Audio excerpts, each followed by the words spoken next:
Well, here from St. Thomas, let's take a look at your Caribbean report for tonight.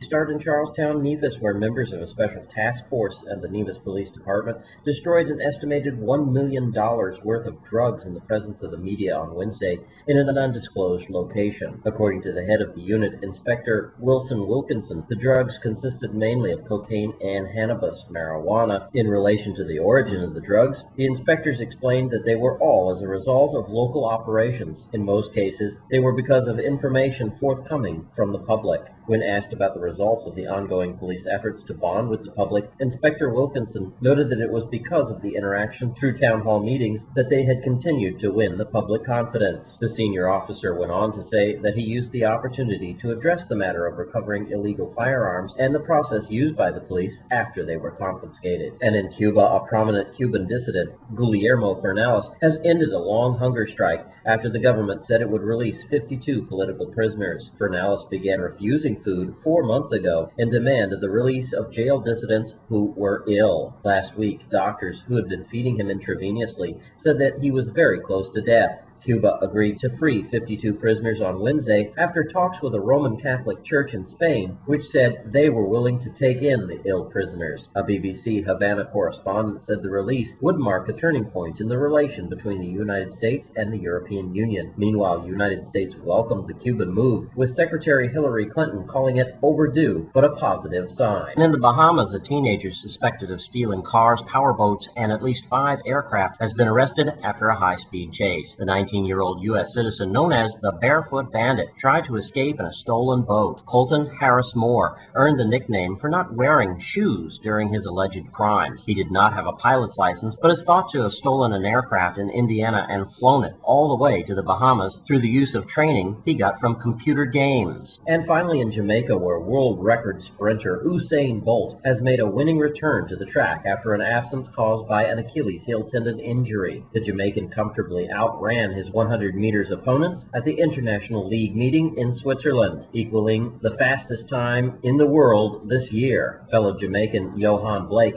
was second, and Chirandi Martina of the Netherlands Antilles was third.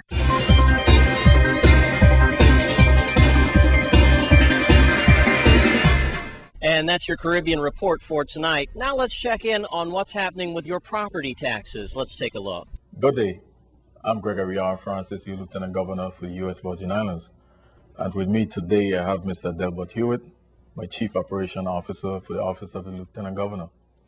We are here today to address a very sensitive issue that's dear to everyone's hearts, especially property owners. The legislation that was proposed, I think was proposed by Senator Hill, is simply asking that when we issue the tax bills, that we should add to the tax bills delinquent amounts of past due bills. That's something that's never been done in the past, and it is fair, and it's something that we should do. It's the right thing to do. Most bills that you get, telephone bills, WAPA bills, credit card bills, they show delinquent amounts on the bills, past due amounts, and it's the right thing to do, and we can do that. Current form is that when we issue the tax bill, we issue just the bill for the year that's in question. For example, if we issue bills for 2006, only 2006 is issued. The bill becomes delinquent 90 days after it's due, and another 90 days later, the government can sell the property. That's what the law states. The last time that happened, I think, was in 2005, just St. Thomas. And right now, it's not something that we plan to do, even though the law says that. There's a lot of things that comes into play before we get to that. One of the things is clean up delinquent accounts, making sure that they're correct. And so when we do print delinquent accounts on the bills, that they're correct, and that the taxpayers know that what they're getting is what they really owe. And I don't think that property will be sold until all that is done and cleaned up, and we're quite sure that what we send out is correct. And the system, we have delinquencies going back to 1974, which is quite a long ways back. But that was done under the Department of Finance when they sold those properties. But one thing I'd like to add in terms of the question you asked in terms of selling properties, again, The law states the delinquency from June 15, 90 days, plus an additional 90 days. That's the law. But as your Lieutenant Governor, I want to assure the residents, the property owners, Mr. Hewitt just said, we are doing everything possible to clean up these bills. We don't have any intention of just selling people property. Again, I want to take the stress off of the residents. We have implemented payment plans, and we're willing to work with the residents of the Virgin Islands. I'm a property owner also. Mr. Hewitt is also a property owner, and it's very stressful. And I just want to assure the public, the citizens of the Virgin Islands, as your Lieutenant Governor, it's not my intention to just sell people properties when it becomes delinquent.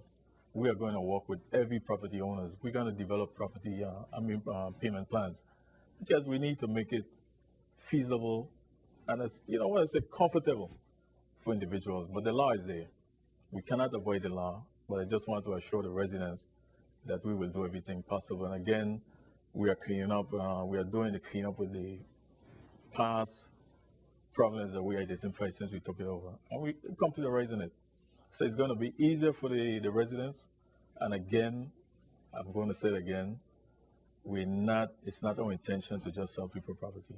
We are going to follow the law, and we're going to work with the residents. And when we come back from this break, we'll take a look at your Sports 411.